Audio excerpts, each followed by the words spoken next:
ઉનાળાની કાળઝાળ ગરમી વચ્ચે અચાનક માવઠાની આગાહી હવામાન નિષ્ણાંત અંબાલાલ પટેલ દ્વારા કરવામાં આવી છે। થોડા દિવસ પહેલા પણ ગુજરાતમાં અનેક જગ્યાએ કમોસમી વરસાદ થયો હતો, જેનાથી ખેડૂતોને મોટું નુકસાન થયું હતું।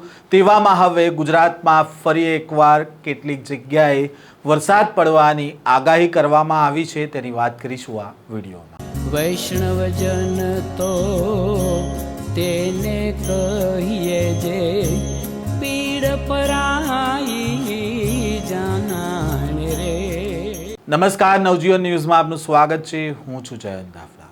ગુજરાતના હવામાનમાં છેલ્લા કેટલાય સમયથી ભારે ઉથલપાથલ જોવા મળી રહી છે। હાલ ગુજરાતમાં ઉનાળો છે કે ચોમાસું તે સમજવું મુશ્કેલ બની ગયું છે। હજુ પણ 2-3 દિવસ પહેલા જ થયેલા માવઠાના મારથી જગતનો તાત માંડ બેઠો થયો છે। ત્યાં ફરી એકવાર હવામાન વિભાગ અને હવામાન નિષ્ણાંત અંબાલાલ પટેલે આગાહી કરી છે વરસાદની।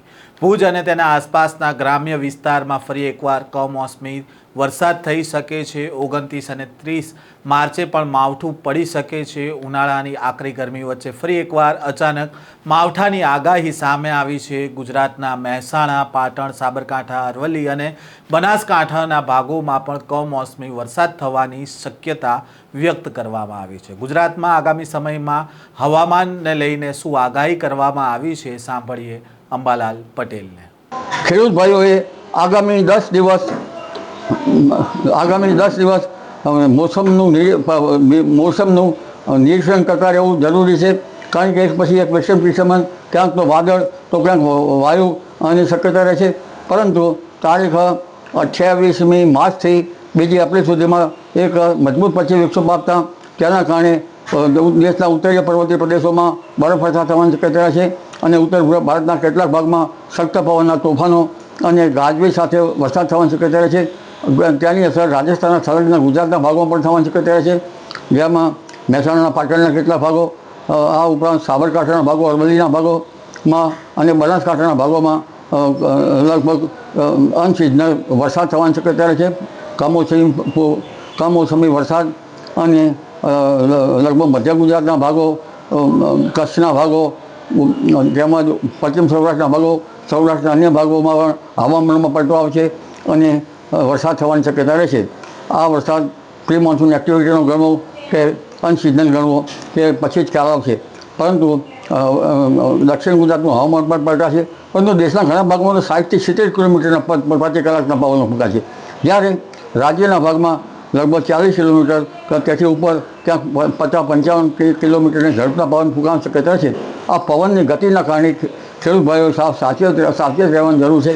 ખાડામાં પડેલો માલ હોય તો તેમાં કંઈક ઢાંકી દેવાની જરૂર રહી શકે જો શક્ય હોય તો, અને માર્કેટ યાર્ડમાં માલ જતો હોય તો તેનું પણ ધ્યાન રાખવાનું જરૂરી છે। આ ઉપરાંત પવનના કારણે હજુ ઊભા કૃષિ પાકો હોય તો તેમાં પડી જવાની શક્યતા પણ રહેતી હોય છે।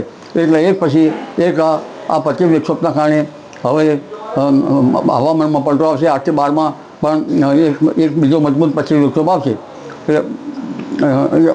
જરૂરી છે કે પવનની ગતિ જે છે એ વધારે રહેશે અને કેટલાક ભાગમાં વધુ વરસાદ થઈ શકે, કેટલાક ભાગમાં ઓછો વરસાદ થઈ શકે। ખાસ આ ગાજવીજથી ધ્યાન રાખવું। અને હવે લગભગ આમ જોવા જઈએ તો ઠેઠ ઓક્ટોબર માસ સુધીમાં ચોમાસું વરસાદ થવાની શક્યતા રહેશે। જી, ભારતીય હવામાન વિભાગે દેશના ઘણા ભાગોમાં મોટા ફેરફારો માટે હવામાનની ચેતવણી જાહેર કરી છે।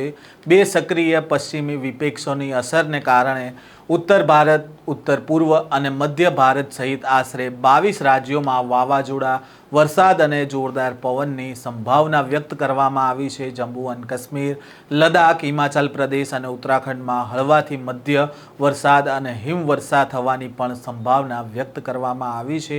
સાથે સાથે ગુજરાતમાં પણ આગામી સમયમાં માવઠું થવાની શક્યતા વ્યક્ત કરવામાં આવી છે।